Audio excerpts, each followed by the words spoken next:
नमस्कार, मैं रिंकी बाजपेयी। आप देख रहे हैं वंदे भारत टीवी। मुस्कान और बॉयफ्रेंड साहिल कार में बियर पीते, बर्फ पर खेलते, केक पर शंकर लिखवाया, ड्राइवर ने सुनाई हिमाचल टूर की कहानी। हम आपको बताने जा रहे हैं जिस कैब ड्राइवर के साथ ये लोग घूमने गए थे, साहिल और मुस्कान। जी हाँ, उसका सनसनीखेज खुलासा क्या हुआ है, क्या कुछ कैब ड्राइवर ने बताया है। उसने कहा कि सर जी, मुझे नहीं पता कि मेरी कैब में बैठे साहिल मुस्कान ने ये हत्यारे हैं। 10 दिन तक मेरी कैब में दोनों घूमे। 4 मार्च की सुबह मुझे बुकिंग मिली, इसलिए मना लिया गया। इन लोगों ने क्या किया ये तो मुझे 19 मार्च को पता चला। ये बातें साहिल और मुस्कान को टूर पर ले जाने वाले कैब ड्राइवर अजब सिंह ने पुलिस को बताई है। मुस्कान ने 4 मार्च को 54,000 रुपये में मनाली के लिए अजब सिंह की कैब बुक की थी। 17 मार्च तक साहिल मुस्कान मनाली, शिमला और कसोल घूमते रहे। फिर दोनों मेरठ आ गए। इसके बाद लंदन में मर्चेंट नेवी में अफसर रहे सौरभ राजपूत की 4 टुकड़ों में शव मिला है। मुस्कान और साहिल की गिरफ्तारी के बाद पुलिस शिवा ट्रेवल्स तक पहुंची, जहां से कैब बुक की गई थी। फिर पुलिस परतापुर में रहने वाले अजब के घर पहुंची। 4 मार्च की शाम को दोनों कैब से शिमला पहुंचे। अजब ने बताया है कि मैं शिवा टूर एंड ट्रेवल्स की गाड़ी चलाता हूं। ट्रेवल्स का मालिक मेरा भाई विकास है। उनका 4 मार्च की सुबह 10 बजे मेरे पास कॉल आया।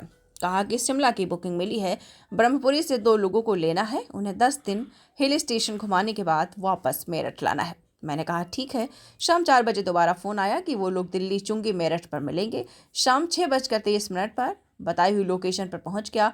यहाँ काशी डेयरी हलवाई की दुकान के पास मैं खड़ा रहा। शाम 7:30 पर एक लड़का और लड़की मेरी गाड़ी में आकर बैठ गए। उन्हें देखकर कुछ भी अजीब नहीं लग रहा था। अब तक मुझे उनका नाम तक नहीं पता। वो लोग गाड़ी में बैठने के बाद आपस में बातें करते रहे। रास्ते में हाईवे के ढाबे पर रुककर खाना भी खाया। मुझसे कहा कि शिमला चलना है, लोकेशन लगा लो। मैंने ऐसा ही किया। अमूमन ड्राइवर को सिर्फ लोकेशन से ही मतलब होता है, कौन बैठा है और वो क्या बातें कर रहा है, इससे हम लोग ज़्यादा वास्ता नहीं रखते हैं।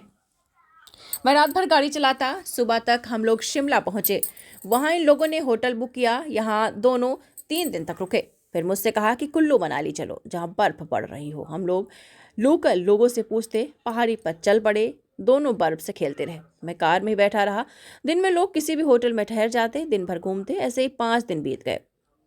साहिल रोजाना 1 से 2 बोतल शराब लेकर आता था। मुझे पहले नहीं पता कि वो नशा करती या नहीं, लेकिन जब हम टूर से मेरठ के लौट रहे थे, जैसे हम यूपी में घुसे, तब लड़के ने कहा कि वो कहीं ठेका देख लेगा, हमें बियर पीनी है। तब मैंने कहा कि ठीक है भाई जी, ठेका मिलेगा तो मैं रोक दूंगा।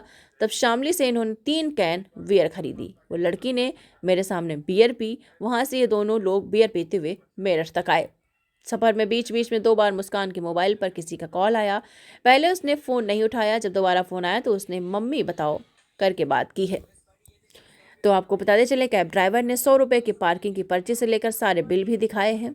ड्राइवर ने कहा कि मुझे 19 मार्च को पता चला कि इन दोनों ने कत्ल किया है। तो ये तो रही जो मैंने चीज़ें बताई हैं। कैब ड्राइवर ने क्या कुछ बताया है, मैंने आपको बताया।